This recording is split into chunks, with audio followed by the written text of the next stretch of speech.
नमस्कार मंडळी, स्वागत आहे तुमचं आजच्या या मिनी ब्लॉगमध्ये. तर कालती वाटतं केली ती बॉरिंग चालू, तर गेलो हांडा भिंडाच्या उंबरं भरून आणू दे. इकडं गुरुवार होता तर बिड्डाहून टाकलेला मिनी वालाचा, मग तो घेतला निसाला एकी ग तवऱ्यानं आमचं ते पण आलं न त्यानं हंगलं बरं उजेर येतं 2 शकटाच्या शेंगा तरी द्या बरं पाडून. न त्या येऊन 2 बोललं तर 2च दिल्या. इकडं दिवाबत्तीचा पण टाईम झालता तर बरं दिवा बिवा लावून जेऊ दे न मगच बरं भाजी घालायला झेताव. इकडं आलो न बरं शकटाच्या शेंगा कापून घेतो सगळ्यानं आधी. मग शकटाच्या शेंगा केपल्या न लगे इकडं कांदा पण बरं लागले ते घेतो कापून. कांदा पण कापला ना लगे बटाटा बरं टाकतो त्यान न इकडं टामाटा पण कापून घेतला. काला ते 17 पेरी काप करायचा मग एकदम घेतला मी कापाला.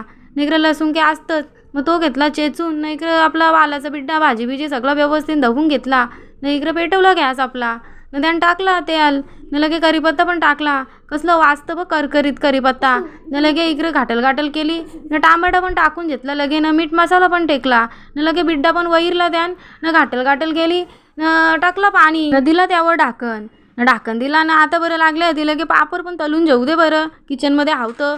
लगे इकडे ठेवली कढई आपली न त्या आणखी तेल टाकलेलंच होता. लगे पापड मिरच्याहून तलून घेतल्या. तुम्ही विचार करत असाल 2 माणसांवर की आवरं पापड. बरं माझ्या नवऱ्याला बसले जागी 4-4 पापड खायला लागतात. इकडे बाहेर आलो किचनमधून आलो न बसलो इकडे झाटाला बघित.